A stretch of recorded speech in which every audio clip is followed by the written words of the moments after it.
주의 아름다움은 말로다 영원할 수 없고 주님의 그 놀라우심은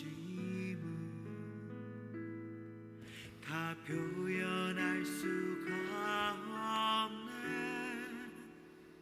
누가 그 지혜를 깨닫고 누가 깊은 사랑 증명할까. 보좌에 앉으신 주의 위엄 아름다우신 주님, 내가 주를 경외함으로 주님 앞에 홀로 섭니다. 찬양 받으시기 합당한 거룩하신 주님.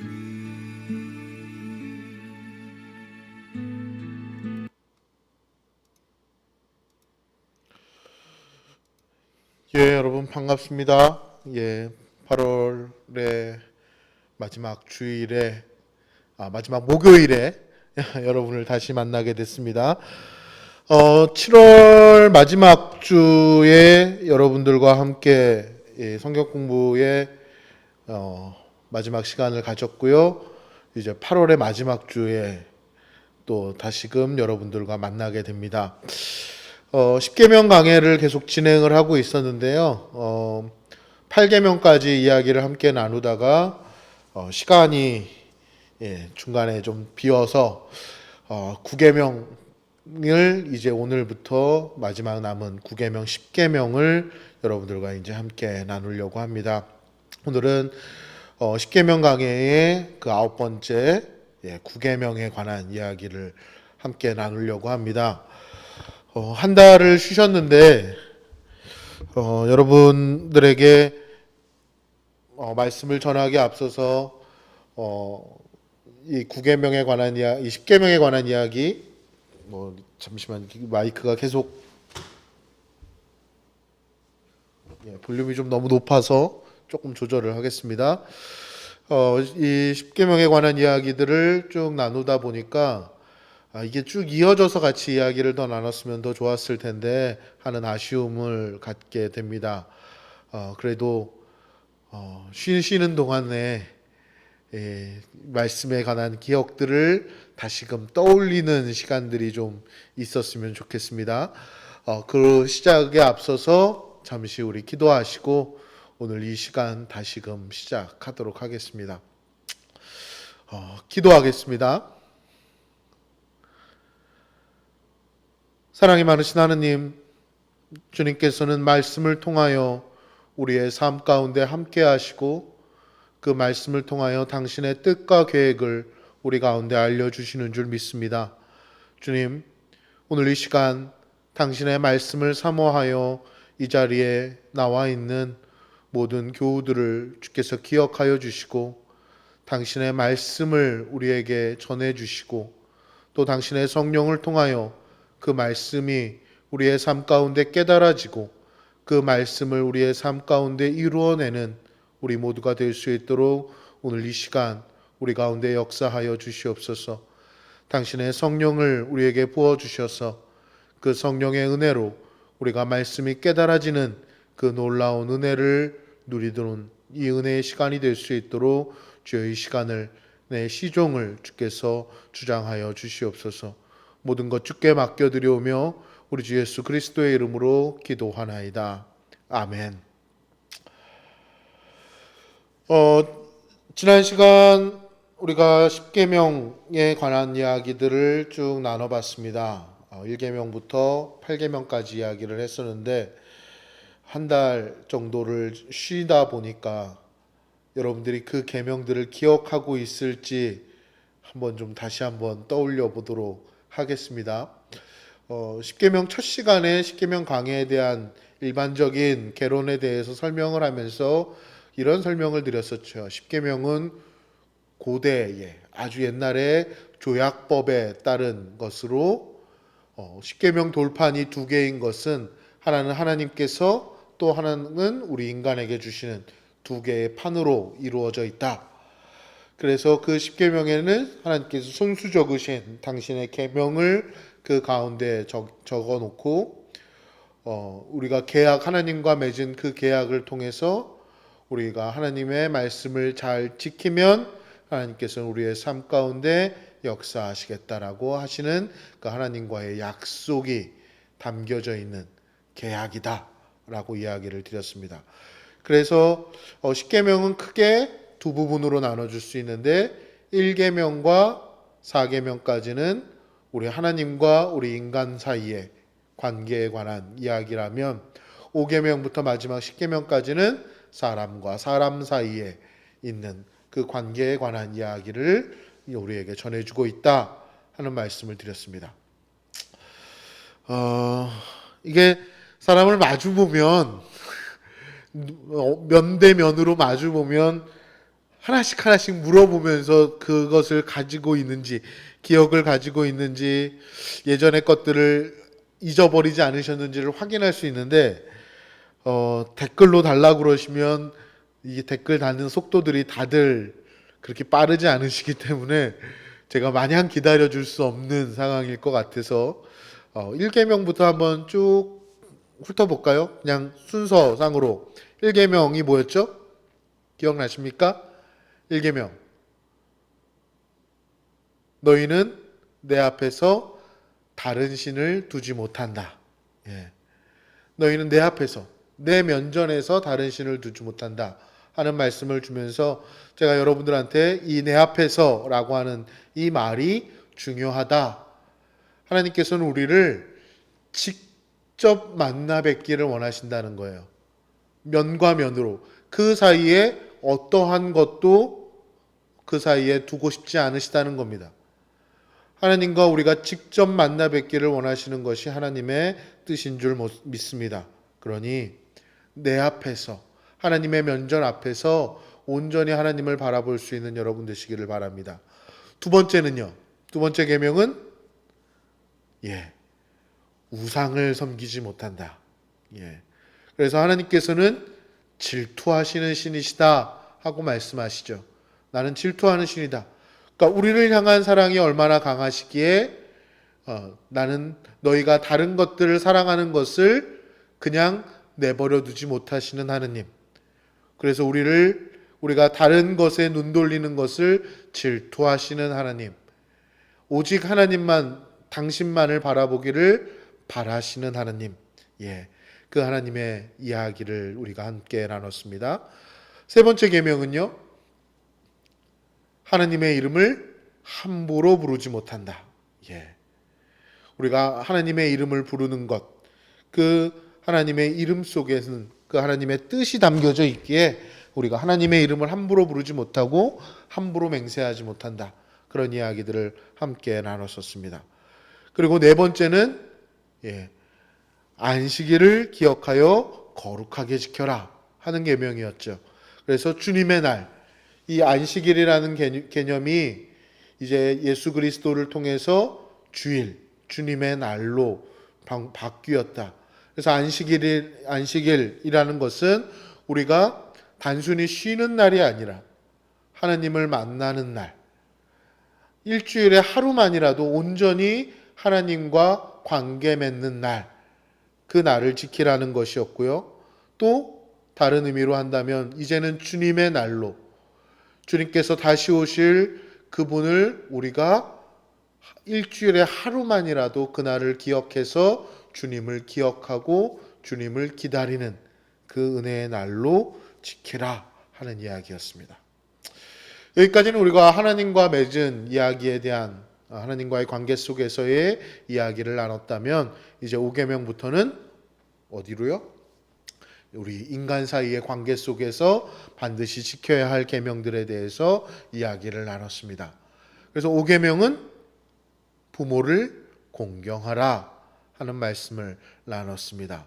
그러니까 부모라는 것이 단순히 너를 낳아주신 분의 의미뿐만 아니라 그분이 곧 나의 하느님과 동일하신 분. 그렇게 우리를 공경이라는 표현 자체가 하나님에게만 사용되던 단어라는 것을 우리가 한번 좀 기억하라라고 이야기를 드렸습니다. 그리고 여섯 번째 계명은요, 살인하지 못한다. 살인하지 못한다라는 말씀 드렸죠. 그래서 살인이라는 것이 단순히 다른 사람을 상해하는 것, 죽이는 것을 뜻하는 것뿐만이 아니라 우리가 지켜야 할 것들을 지키지 못하는 것, 이 사회의 공정과 이 사회 안에 있는 약자를 보호하는 것마저도 우리가 하지 않는다면 이 계명 안에 담겨져 있다라고 이야기를 드렸습니다. 일곱 번째 계명은요, 신구식 의원님과 우리 셀리안 사모님께서 계명들을 바로바로 쫙쫙 올려주고 계시네요. 일곱 번째 계명은 간음하지 못한다 하시는 말씀 들었습니다. 그래서 단순히 성적인 문제에 들어가는 것뿐만 아니라 영적인 간음에 관한 이야기까지 여러분들과 함께 나눴습니다. 성경을 보면 간음이라는 것이 단순히 육체적인 문제뿐만이 아니라 영적으로 다른 신을 섬기는 것까지도 간음으로 비교하는 이야기를 했었죠. 그래서 영적인 간음에 관한 이야기까지 여러분들과 함께 나눴었습니다. 그리고 여덟 번째 지난 마지막 시간에 했던 여덟 번째 계명은 도둑질하지 못한다라는 것이었습니다. 도둑질하지 못한다. 근데 이 도둑질이라는 것이 단순히 남의 것을 탐하고 남의 것을 빼앗는 것에 그치는 것이 아니라 남의 것에 대해 함부로 여기는 마음, 다른 사람이 가지고 있는 것에 대해 다른 사람에 대해 경히 여기는 태도까지도 도둑질에 들어갈 수 있다 하는 이야기를 드렸습니다. 그리고 지난 시간 마지막에 여러분들에게 묵상하시도록 여러 가지 질문들을 여러분들에게 드렸었는데 그 질문들에 대해서 좀 많이 기도해 보시고 묵상해 보셨습니까? 여러분에게 드리는 질문은요, 그 질문을 통해서 여러분 자신을 보라는 겁니다. 중요한 건요, 우리가 말씀을 들을 때 이 말씀을 가지고 다른 사람을 보는 것이 아니라 그 말씀을 가지고 나를 보라는 겁니다. 그 말씀을 통해서 하나님께서 내게 주시는 음성이 있을 줄 믿습니다. 그러니 그 음성에 귀 기울여 보시기를 바랍니다. 주님은 그 말씀을 통해서 내가 변화되기를 원하시는 거죠. 내 주변의 것들을 변화시키지 않는다는 겁니다. 말씀을 들은 사람이 변화되는 줄로 믿습니다. 그래서 여러분들에게 드리는 질문은 그 질문을 통해 자신을 돌아보고 그리고 그 질문 속에서 하나님께서 내게 주시는 그 음성이 무엇인지를 깨닫는 시간을 좀 가져보시라는 의미로 여러분들에게 질문을 전달드렸는데요. 지난 시간 마지막에 드렸던 질문들 다시 한번 떠올리는 시간 갖고 오늘 말씀으로 들어가 보도록 하겠습니다. 첫 번째 질문은 내 생활 습관 중에 남의 것에 대해 경히 여기는 태도는 없는지 생각해 보자 하는 이야기를 드렸습니다. 다른 사람들 것을 소중하게 여긴다면 내 것도 소중하듯이 다른 사람의 것도 소중하다라는 것 생각해 보라고 했는데 나는 그렇지 않았던 것이 있는지 한번 보라는 거였습니다. 두 번째 질문은요, 이런 것이었습니다. 내 소유의 주인이 하느님이심을 인정하는가? 우리가 가지고 있는 지금 내가 누리고 있는 모든 것들은요, 사실 하나님께서 우리에게 맡겨주신 겁니다. 그래서 우리는 이 땅에 왔을 때도 빈손이고요. 이 땅에서 이 땅을 떠나 하나님의 품으로 다시 돌아갈 때에도 역시 내 손에 아무것도 쥐지 못한 채 빈손으로 돌아갈 수밖에 없다라는 말씀을 드렸습니다. 왜? 하나님께서 이 땅을 살아가면서 우리에게 맡겨주신 것들이기 때문입니다. 그런데 그 생각을 내가 가지고 있는가? 내게 맡기신 거라면 잘 쓰고 잘 관리해서 다시금 돌려줄 의무가 있는 겁니다. 잘 유지하고 관리하는 것이 내게 주어진 책임인데 우리는 이것이 내 것이라고 착각하다 보니 이 세상에 있는 것들을 함부로 사용하는, 함부로 하는 경향이 있다고 말씀을 드렸습니다. 그건 역시 도둑질이라는 겁니다. 예. 그렇다면 내가 가장 먼저 해야 될 일, 내가 청지기로서 내가 가장 먼저 해야 될 것이 무엇인가를 한번 좀 생각해 보라고 하셨는데 여러분께서 어떤 묵상들을 가지셨는지 한번 생각해 보셨으면 좋겠습니다. 마지막 질문은 이것이었습니다. 나누지 않는 삶 역시 도둑질이다. 예. 왜? 내 것이 아니기 때문에 내 것을 함께 나누며 살라는 이 하나님의 명령에 여러분들은 어떻게 이 시간 동안 나누며 사셨는지 한번 돌아봤으면 좋겠습니다. 잘 나누고 사셨으리라고 저도 믿습니다. 그러리라고 저도 생각하고요. 자, 오늘은 제 9번째 계명, 이웃에게 불리한 거짓 증언을 못한다 하는 말씀을 여러분들과 함께 나눠보면서 이 9번째 계명에 관한 이야기들을 여러분들과 좀 세밀하게 보도록 하겠습니다. 이 10계명이라고 하는 것에 대해서 여러분들과 다시 한번 또 나누는 이 속에서 이 9계명에 관한 이야기들을 좀 함께 보도록 하겠습니다. 출애굽기 20장 16절의 말씀입니다. 자, 공동번역과 개혁성경 크게 다르진 않은데요. 한번 그 말씀을 같이 읽어보도록 하겠습니다. 공동번역의 말씀입니다. 여러분들과 함께 한 목소리를 읽고 싶으니까요. 여러분 가정에서도 소리를 내서 내 귀에 들리도록 이 말씀을 한번 읽어보시기 바랍니다. 말씀은 들어야 합니다. 들어야 믿음이 생기고요. 들어야 깨닫게 됩니다. 그냥 읽는 것만으로는 아무 의미가 없다는 사실 한번 보시기 바랍니다. 같이 읽겠습니다. 시작. 이웃에게 불리한 거짓 증언을 못한다. 거짓 증언을 하지 못한다. 내 이웃에 대하여. 십계명을 보다 보면요, 참 부담스럽습니다. 한편으로는 이 정도는 내가 잘 지킬 수 있어 라고 생각이 들기도 하지만 또 한편으로는 이 말씀의 의미들을 다시금 떠올리면서 그 말씀이 가지고 있는 참 의미와 그 속에 담겨져 있는 우리의 삶의 태도를 바꾸기를 원하시는 하나님의 그 뜻을 깨닫게 될 때마다 참 감당하기 어려운 내용들이 등장하는 것 같습니다.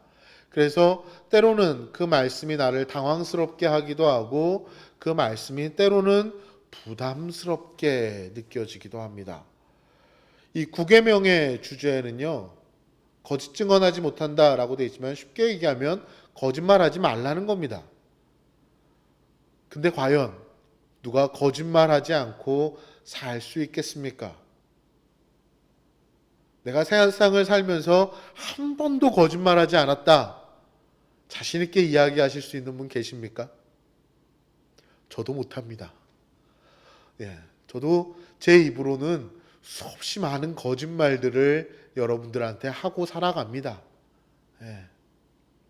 살면서 거짓말 안 할 때가 없습니다. 아주 중요한 순간 나도 모르게 튀어나오는 것이 거짓말이기 때문에 그렇습니다. 이처럼 거의 불가능하게 여겨지는 이 말씀을 도대체 우리는 어떻게 이해해야 할까요? 도대체 성경에서 이야기하고 있는 이 거짓말의 의미가 무엇인지를 오늘 이 시간 우리가 함께 살펴볼 필요가 있습니다. 오늘 말씀을 보면요, 거짓 증언하지 못한다라고 이야기하는 그 앞에 붙어 있는 게 있습니다. 뭐라고요? 이웃에게 불리한, 또는 개역성경으로 보면 내 이웃에 대하여 거짓 증거하지 말라라고 되어 있습니다. 이 말씀을 통해서 본다면 이 말씀 속에는 우리가 속해 있는 그 공동체를 보호하는 것에 있어서 이 구계명에 초점이 있다라는 것을 알 수 있습니다. 내 이웃에게 불리한, 다른 사람들에게 대해서 거짓말하지 말라. 너를 위한 것이 아니라 다른 사람들에 대해서라는 겁니다. 구계명의 초점은요, 공동체를 보호하는 것에 있습니다. 동물과는 달리요, 사람들에게는 언어가 있습니다. 물론 동물들도 나름대로의 소통 수단이 있고 나름대로의 의미가 있는 뜻을 전하는 언어가 있지만 그것은 아주 단순합니다. 근데 사람이 쓰는 이 언어 속에는 너무나도 복잡한 의미가 있습니다. 그리고 그 속에는 거짓된 언어가 있고요, 참된 언어가 있는데 이 거짓된 언어, 거짓 증언, 거짓말이라는 것이 도대체 무엇을 말하는 것일까요? 출애굽기 20장 16절에 이 거짓 증언하지 못한다라고 하는 말을 보면요, 이 본문에서의 히브리 본문으로 말하면 증언이라는 말 자체가 어디서 쓰는 말이냐면 법정에서 사용하는 말입니다. 판결을 내리는 법정에서 재판을 할 때 증거하는 것, 증언하는 것, 이야기하는 것에 대해서 사용되는 용어가 증언, 증거라는 겁니다. 그러니까 이 계명은요, 법정에서 일어날 수 있는 일에 대한 이야기를 담고자 하는 겁니다. 이스라엘 백성이 십계명을 받았던 이 고대 시대에도요, 공동체를 이루며 살았습니다. 근데 사람은요, 그 안에 죄성을 품고 있기 때문에 살다 보면 이리저리 시비거리가 생겨나게 마련입니다. 사람을 죽이기도 하고 물건을 훔치기도 하고 싸움이 나기도 하고 다툼이 나기도 하고 여러 가지 송사가 있었을 겁니다. 그 시비를 가리기 위해서 그 공동체의 족장이나 또는 리더가 그 내용을 심판하고 판결해야 하는데 이때 제일 중요한 근거는 증인이었습니다. 오늘날과 같이 과학수사를 통해서 증거를 찾고 지문을 찾고 범죄 흔적을 찾고 CCTV를 통해서 그 내용을 파악하고 이런 것들이 있던 시대가 아니기 때문에 가장 중요한 증거는 뭐였냐면 증인이었습니다. 다른 사람이 그 일을 보았다면 그 본 사람이 해주는 말이 그 판결의 가장 중요한 근거가 되었다는 겁니다. 그래서 증인은요, 사람을 죽이기도 하고 살리기도 했습니다. 그래서 구약성서에 나오는 대표적인 사건 가운데 이 증인이 사람을 죽이기도 살리기도 하는, 그리고 또한 오늘 이야기하는 것처럼 거짓 증언을 통해서 사람을 죽게 만드는 아주 대표적인 사건이 있는데 바로 열왕기 말씀에 등장하는 나봇의 포도밭 사건입니다. 아합 왕이 살던 시대, 아합이라고 하는 왕이 살던 시대에 궁궐 옆에는요, 아주 좋은 포도밭이 있었습니다. 근데 왕이 궁궐 안에서 그 포도밭을 바라볼 때 너무 그 포도밭이 갖고 싶은 거예요. 그래서 그 포도밭을 갖고 싶은 왕은 주인인 나봇을 불러서 그 포도밭을 팔라고 합니다. 근데 주인은 내가 이 포도밭을 선조로부터 물려받아 지금껏 대대손손 우리가 이 땅을 가꾸고 있는데 이것을 팔라고 하니 무슨 소리냐 하며 이런지하에 왕의 명령에 거절합니다. 조상으로부터 물려받은 땅을 함부로 팔 수 없다는 겁니다. 억지로 그 땅을 뺏지 못하니까 그것을 갖고 싶은 마음에 그것을 갖지 못하게 된 아합 왕이 화가 나서 궁궐로 돌아가서 식음을 전폐하고 돌아눕습니다. 그때 그 아합 왕의 아내였던 이세벨이 아합 왕의 이야기를 듣고 해결사로 나섭니다. 그래서 그가 어떤 방법을 사용하냐면 이 포도밭의 주인인 나봇을 음해하죠. 저 사람이 왕을 모독하고 하느님을 모독했다라고 이야기합니다. 그 당시 하나님을 모독한 죄는 사형입니다. 그래서 이세벨은요, 돈으로 증인을 사서 법정에 세워서 거짓 증언하게 만들고 그를 통해 결국 나봇이 죽습니다. 그리고 그 포도밭을 아합 왕이 빼앗게 되는 거죠. 거짓 증언자, 위증자를 매수해서 사람을 살해하는 그 끔찍한 일을 벌인 겁니다. 근데 하나님이 주신 그 계명에 따르면, 하나님 율법에 따르면요, 신명기 17장 6절을 보면 이런 이야기가 있습니다. 그런데 그 사람을 죽이려면 두세 사람의 증언이 있어야 한다. 한 사람의 증언만으로는 죽일 수 없다라고 얘기합니다. 무슨 얘기입니까? 사형에 처할 만한 중대한 범죄라도 그것을 증거하는 증인이 한 사람으로서는 안 된다는 겁니다. 왜? 사람의 생명은 중요하기 때문에 사형에 해당하는 범죄가 벌어졌다라고 하더라도 한 사람의 증인은 부족하다. 최소한 두세 사람의 증인이 있어야 한다라고 이야기하는 겁니다. 이 법은요, 처벌의 목적이 있는 것이 아니라 혹시라도 있을 오해의 소지를 방지하기 위함입니다. 실수로라도 다른 사람의 목숨을 함부로 해하지 않기 위함입니다.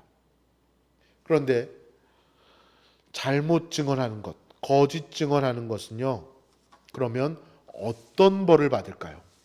신명기 19장 18절부터 29절의 말씀입니다. 함께 읽어보겠습니다. 재판관들은 잘 조사해보고 그 증인이 동족에게 거짓 증언을 한 것이 드러나면, 거짓 증언한 것이 드러나면 어떤 벌을 받습니까? 19절입니다. 그가 그 동족에게 하려고 마음먹은 대로 그에게 갚아주어야 한다. 그리하여 이런 나쁜 짓을 너희 가운데서 송두리째 뿌리 뽑아야 한다. 아멘.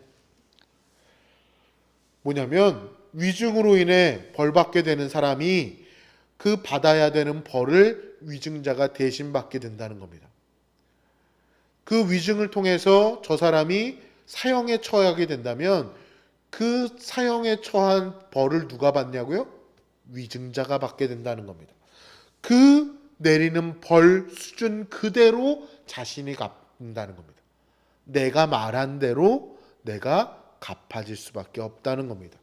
이처럼 거짓 증거는요, 그 당시에 이토록 엄하게 다스리는 항목이었습니다.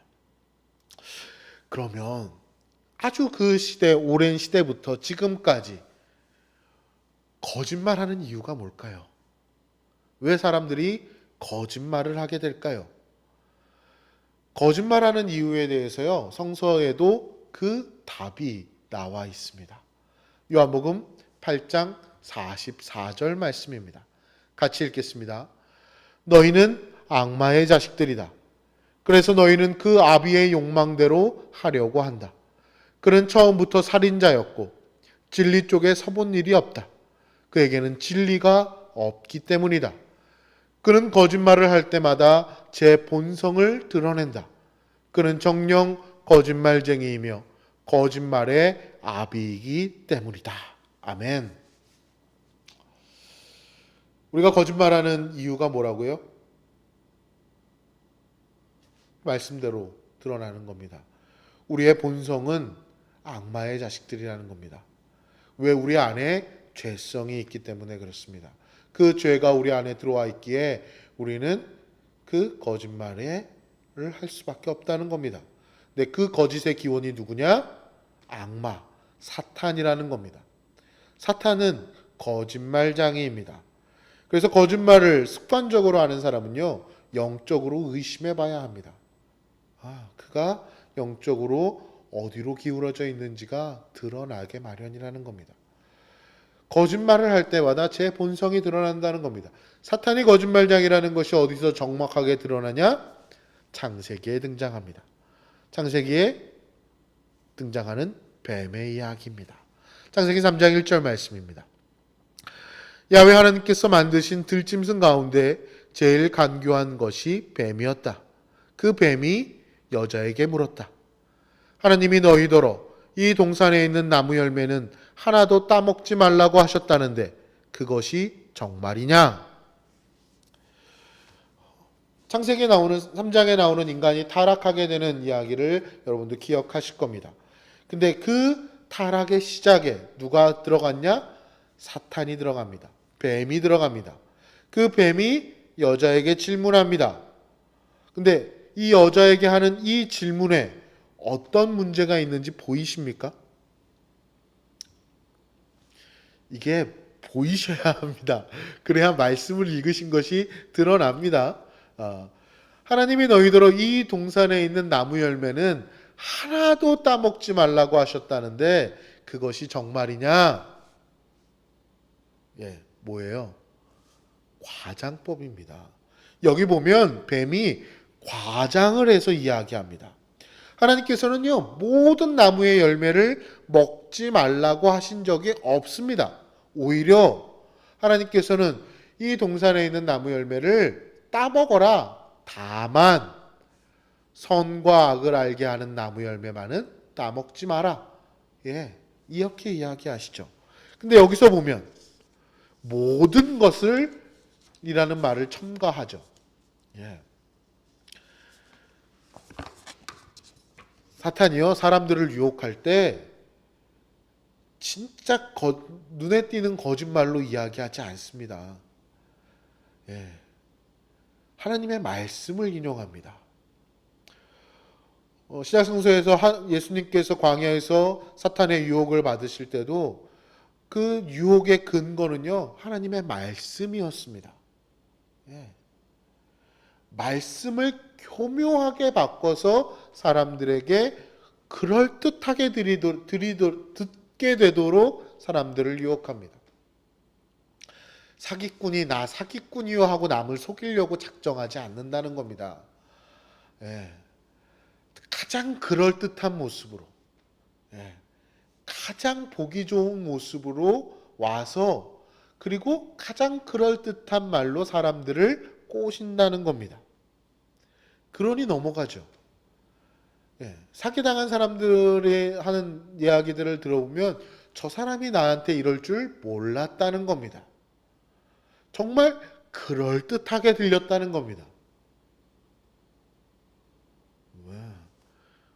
그래서 성서를 보면요, 사탄은, 악마는요, 천사의 모습을 하고 우리에게 다가온다라고 이야기를 해요. 근데 우리가 기억하는 다른 말씀들을 보면 천사는 천사의 모습으로 우리를 찾아오지 않습니다. 다른 모습으로 찾아오죠. 그건 농담이고요. 이처럼 하나님의 말씀에서 빼는 것도 거짓이고 더하는 것도 거짓입니다. 사탄은요, 아주 엉뚱한 말로 우리에게 접근하지 않습니다. 우리가 너무나도 잘 아는 익숙하신 하나님의 말씀으로 다가옵니다. 다만 조금 바꿔서 이야기한다는 겁니다. 슬쩍 변형시킵니다. 오늘처럼 지금 창세기에 나오는 이 말씀처럼 과장을 한다거나 슬쩍 이 말씀을 뺀다든가 하는 식으로 이야기하는 겁니다. 그렇죠? 창세기 2장 16절 17절 말씀을 보면 이렇게 이야기합니다. 하나님께서 이 동산에 있는 나무 열매는 무엇이든지 마음대로 따먹어라. 다 먹어라. 그러나 선과 악을 알게 하는 나무 열매만은 따먹지 마라. 그것을 따먹는 날 너는 반드시 죽는다. 하나님의 원래 말씀은요, 다 먹되 선악과만은 먹지 말라는 것이었습니다. 그런데 사탄은 이 말씀을 과장해서 모든 나무의 열매를 먹지 말라고 그랬냐라고 묻습니다. 분명히 말씀드리는데요, 과장하는 것도 거짓말입니다. 가끔 보면요, 어떤 분들 이야기하는 게 말씀을 이렇게 다른 사람한테 들은 이야기를 전하는데 뭔가 거기에 더 첨가되는 사람들이 있습니다. 들은 이야기 그대로 전달하지 아니하고 거기에 과장하거나, 예, 뭔가 좀 부풀려지는 이야기들이, 있는 사람들이 꼭 있습니다. 거짓말입니다. 거짓입니다. 예. 그것 때문에 오해가 생기고 문제가 생기는 것들을 많이 보게 됩니다. 예. 근데 이렇게 시대적으로 보면요, 통치자들은 이런 과장법을 통해서 백성들을 오도하는 경우들이 참 많습니다. 그리고 방송 매체가 그 나팔수로 이용이 되죠. 과장된 영상으로 뉴스를 내보내서 백성들을 홀리게 만들었던 겁니다. 그리고 아주 선정적인 장면을 내보내서 목적을 이루려는 의도로 보이기도 하죠. 혹시 기억하십니까? 평화의 댐. 예. 북한에서 댐을 만들어서 그걸 갑자기 열면 남한 땅이 수장된다 하면서 그것을 막기 위해서 우리도 댐을 건설해야 된다. 예. 과장법이었죠. 예. 그리고 이런 과장법과 같은 거짓의 분위기가 은연중에 우리 사회를 둘러싸고 있었습니다. 그래서 잘 모르면 속게 됩니다. 속게 되고 거기에 넘어가게 되죠. 아까 얘기했던 평화의 댐 사건도 저도 어렸을 때 그 성근 기금했던 기억이 나기도 합니다. 이처럼 소리에 속고 영상에 속는 겁니다. 과장하는 방식을 이용해서 사람들을 속인다는 겁니다. 자, 근데 뱀의 이런 과장법에 여자가 넘어갑니다. 어떻게 넘어갔는지를 한번 보겠습니다. 창세기 3장 2절부터 3절 말씀입니다. 여자가 뱀에게 대답하였다. 아니다. 하나님께서는 이 동산에 있는 나무 열매는 무엇이든지 마음대로 따먹되 죽지 아니하거든 이 동산 한가운데 있는 나무 열매만은 따먹지도 말고 만지지도 말라고 하셨다. 이 여자의 대답에도 문제가 생기죠. 뭐예요? 뭐 하나가 더 붙었잖아요. 원래 주신 하나님의 말씀은 선과 악을 알게 하는 나무 열매만은 따먹지 말라였습니다. 그러면 너희는 반드시 죽는다. 근데 뭐라고요? 거기 하나 더 붙여요. 만지지도 말라고 하셨다라는 겁니다. 뭐예요? 이 여자가 사탄의 패턴에 넘어가 버린 겁니다. 상대방이 모든 나무 열매 따먹지 말라고 하는 그 과장법에 대화를 걸어오니까 여인도 거기에 홀라당 넘어가서 자신도 흥분해서 과장합니다. 따먹지 말라고 했을 뿐만 아니라 만지도 말라고 하셨다. 거짓입니다. 그러자 걸렸구나 생각한 이 사탄이 본색을 드러냅니다. 3장 4절 5절 말씀입니다. 그러자 뱀이 여자를 꾀었다. 절대로 죽지 않는다. 그 나무 열매를 따먹기만 하면 너희의 눈이 밝아져서 하느님처럼 선과 악을 알게 될 줄을 하느님이 아시고 그렇게 말하신 것이다. 하나님은 분명히 죽으리라 말씀하셨는데 뱀은 그 하나님의 의도와 생각에 정면으로 도전하는 그 이야기를 하는데도 이 여자가 넘어갑니다. 그래서 결국 이 뱀의 이야기대로 그 열매를 먹으면 정말 보기에도 탐스럽고 정말 이 말처럼 하나님처럼 선과 악을 알게 될 줄 알고 그 열매를 따먹게 되고 자기만 먹은 겁니까? 남편인 아담에게도 그 열매를 같이 먹게 해서 우리 안에 죄가 들어오게 되죠. 그래서 이 세상은 거짓 세상이 되는 겁니다. 헛된 세상이 되고 마른 겁니다. 그리고 이 거짓이 가장 절정으로 꽃피었던 현장이 바로 십자가 사건입니다. 예수님의 죽음이 거짓이라는 그런 말이 아니라 예수님의 십자가 처형을 결정하는 그 모든 과정과 방법이 불법과 거짓으로 점철되어 있다는 겁니다. 그렇지 않습니까? 예. 예수님께서 잡히시던 최후의 최후의 만찬을 거두시고 겟세마네 동산에서 올라가 기도하신 그 밤에 기도를 마치시고 사람들이 몰려와 예수님을 잡아갑니다. 그리고 그 다음날 판결을 통해 바로 십자가에 달려 죽습니다. 재판과 사형 선고와 그리고 사형 집행이 실제로 따지면 하루 만에, 전날 밤에서부터 다음날 해지기 전에 다 이루어졌다는 겁니다. 하루 안에 이루어진 겁니다. 유대인들의 시간의 개념으로 보면 해가 진 순간부터 하루가 시작되고 다음날 해가 지기 전까지가 하루입니다.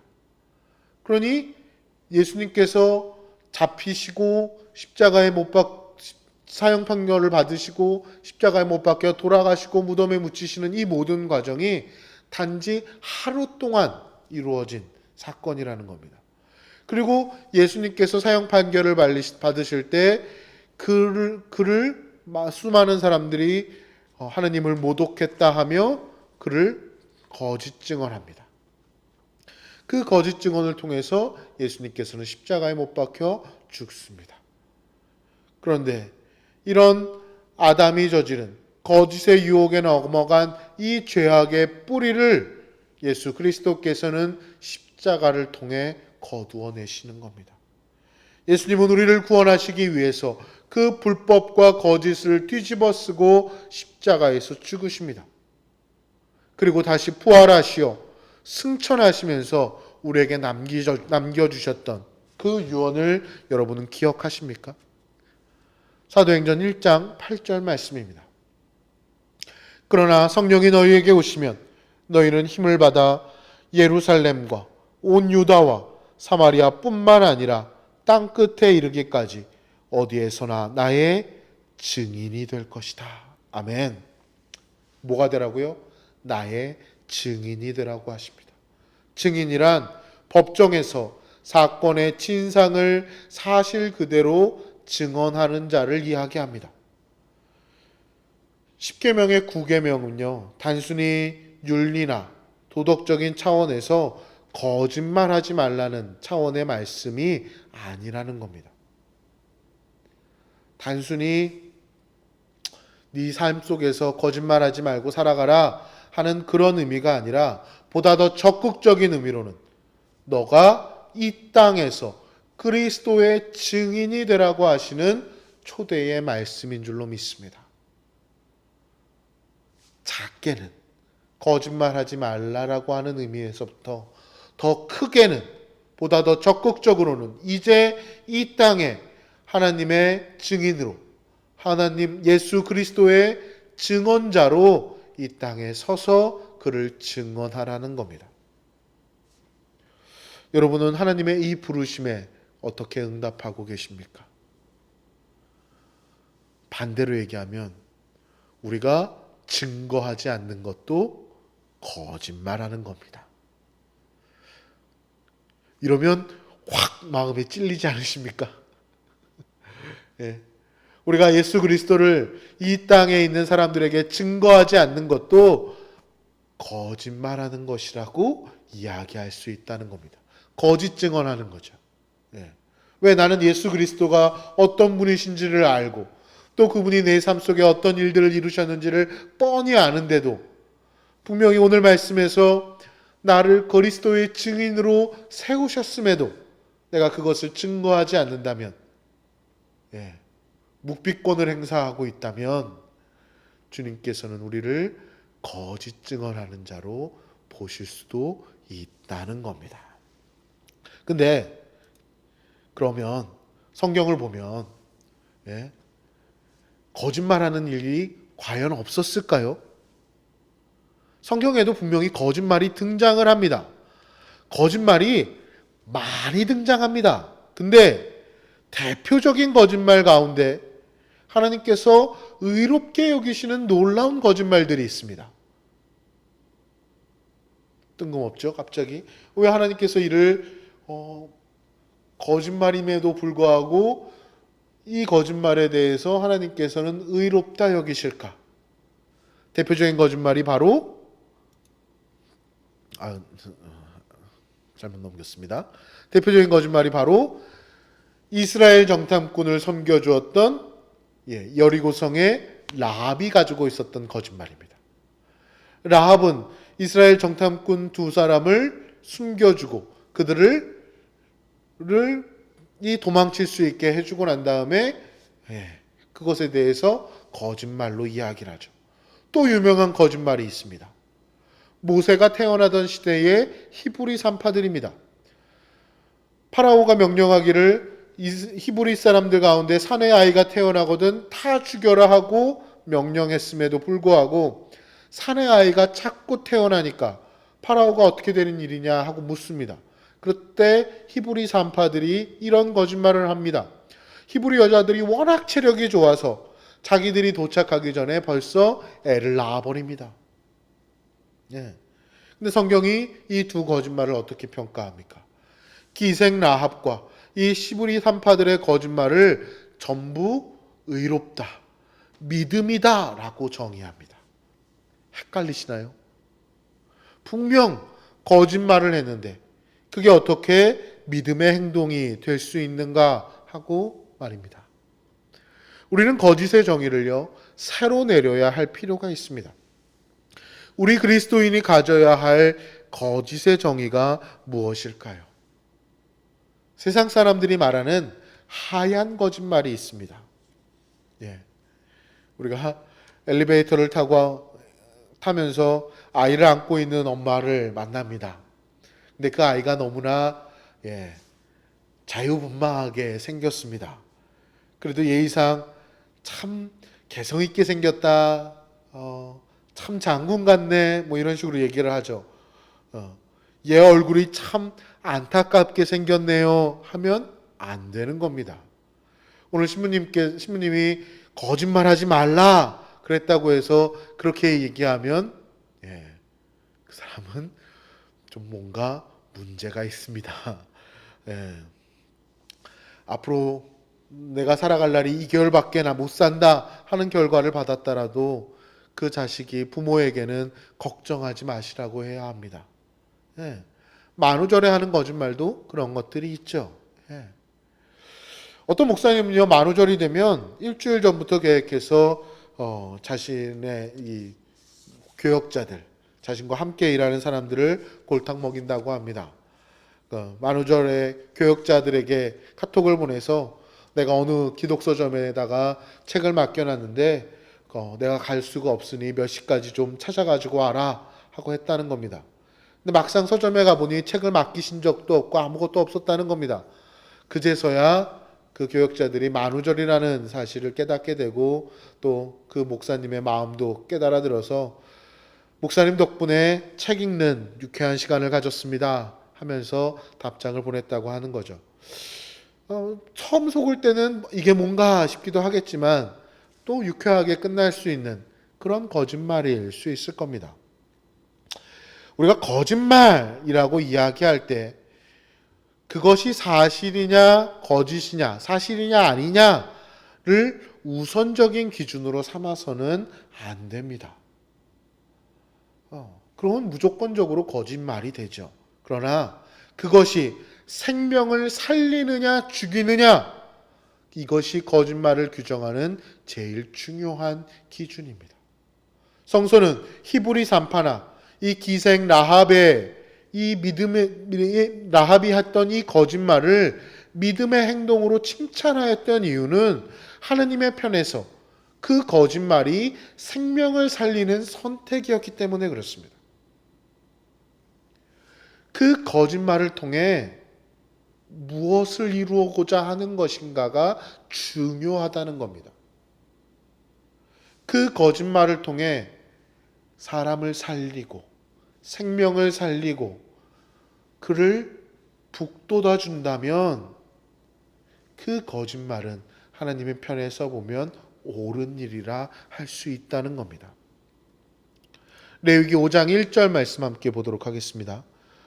누구든지 어떤 사건을 보아서 알거나 들어서 알아 증언으로 출두하였을 때 바로 증언하지 않으면 저주를 받으리라는 선고를 듣고서도 바르게 증언하지 않는 죄를 지었을 경우에는 그 죄의 책임을 면하지 못한다.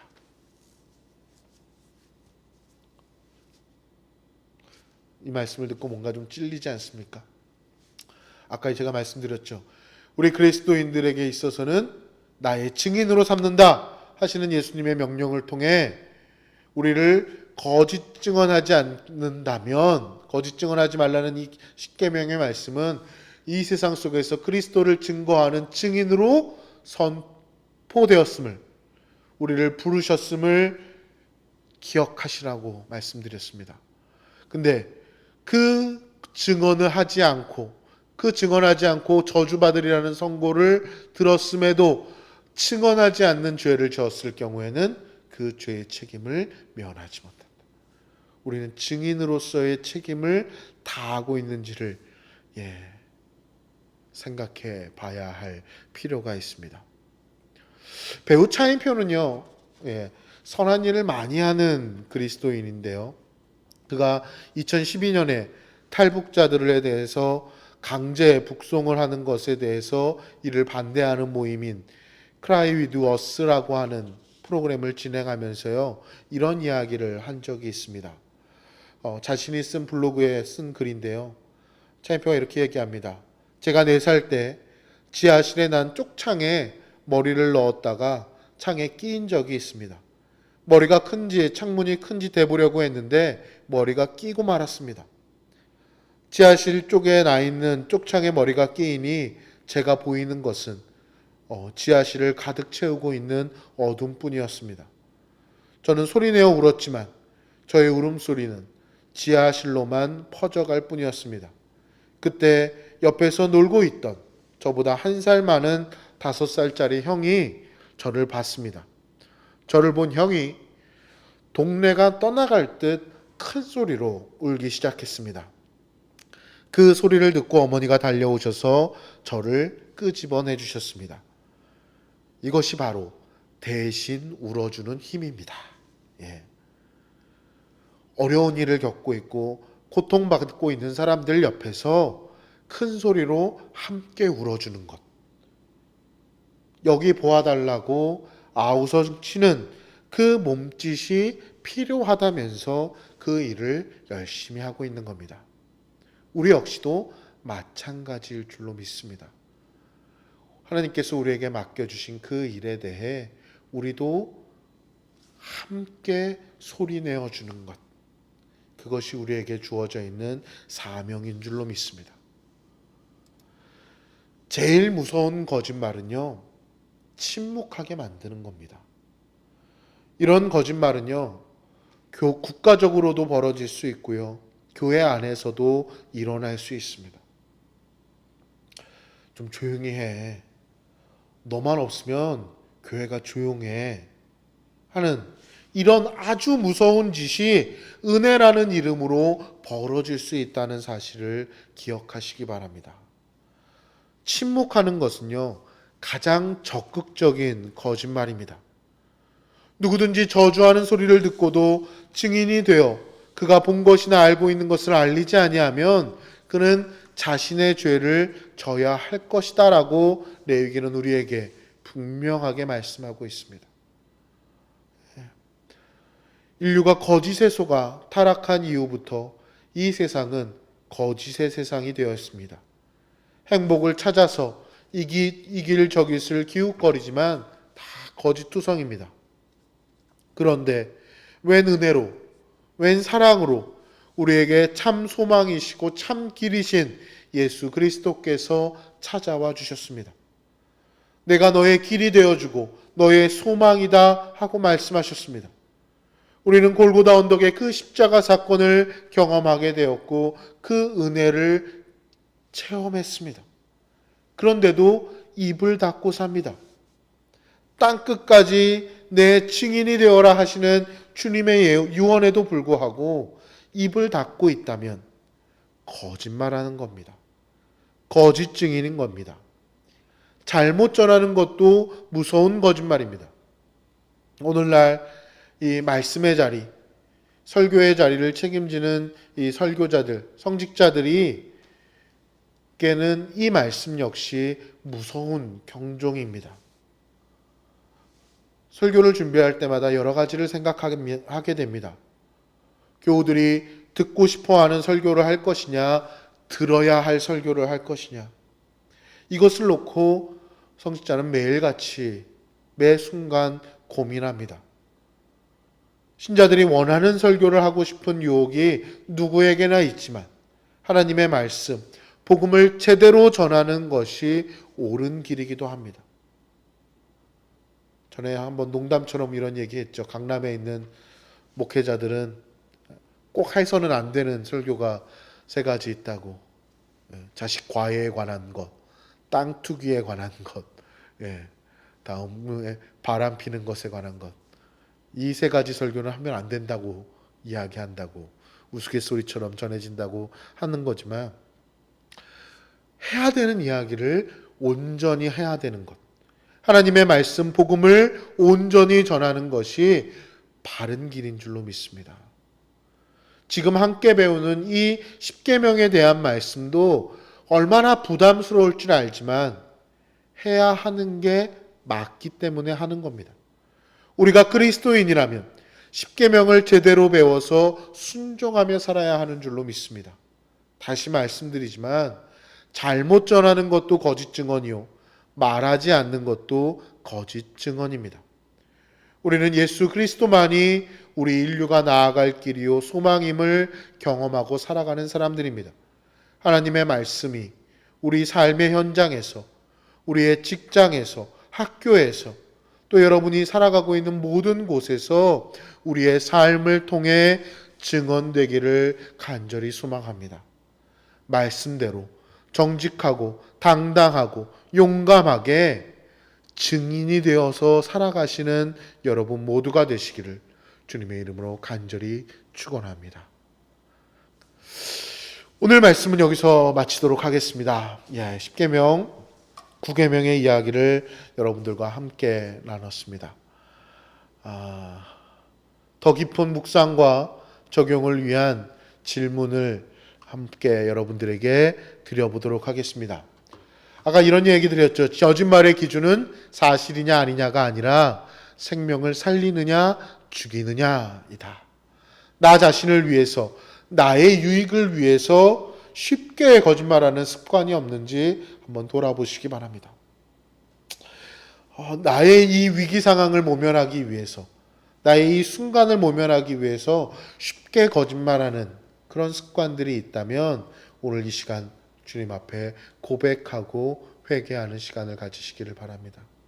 한번 여러분 자신을 돌아보는 은혜의 시간이 되시기를 간절히 축원합니다.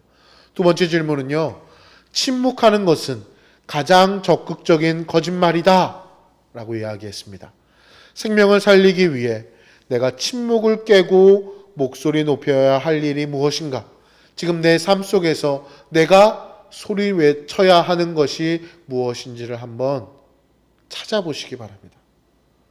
내 삶의 자리에서 내 순간, 이 순간 내가 함께 외쳐야 할 것이 무엇인가? 입 다물고 조용히 그냥 넘어가는 것이 아니라 반드시 얘기해야 될 것이 무엇인지를 한 번쯤 떠올려 보시고 그 다음엔 목소리 내는 여러분 되시기를 간절히 바라겠습니다. 이것으로 오늘 말씀을 모두 마치도록 하겠습니다. 오랜만에 다시 시작을 하다 보니 저도 좀 많이 준비한다고는 했지만 다시 좀 시작하는 게 어색하기도 하고 낯설기도 하고 좀 뭔가 좀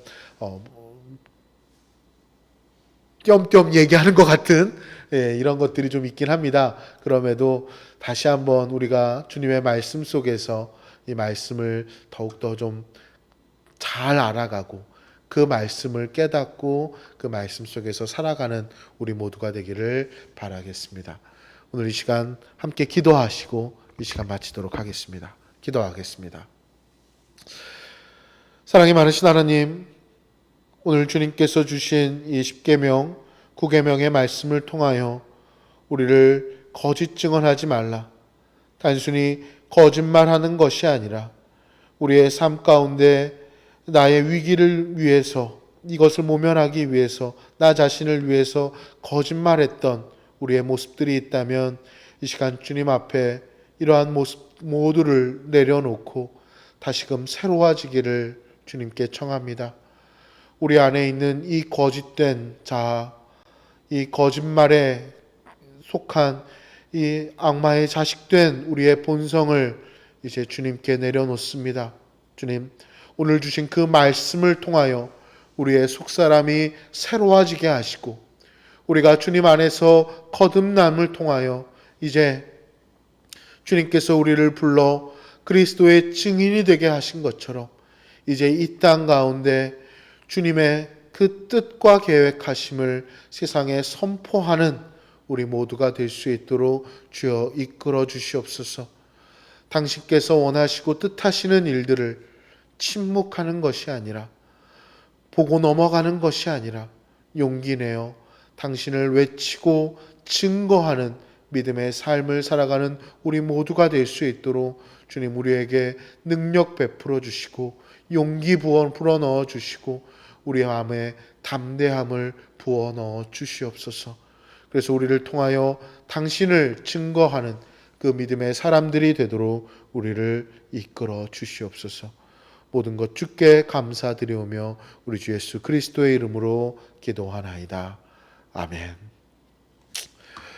예, 감사합니다. 오늘 이 9계명, 10계명, 9계명의 말씀 함께 나눴고요. 다음 시간에는 이제 10계명의 마지막 시간인 마지막 10계명에 관한 이야기를 통해서 이 10계명 강해를 마치도록 하겠습니다. 여러분, 다음 시간에도 더 많은 분들과 함께 주님의 말씀을 함께 나누는 은혜의 시간이 되시기를 바라겠습니다. 감사합니다.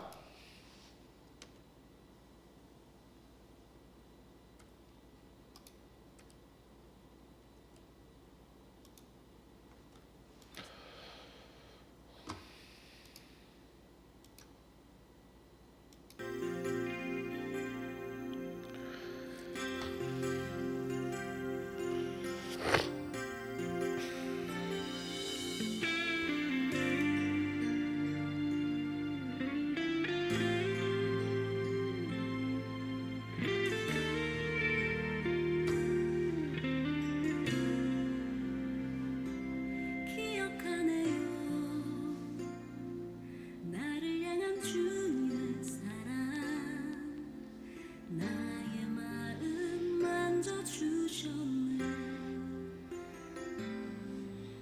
그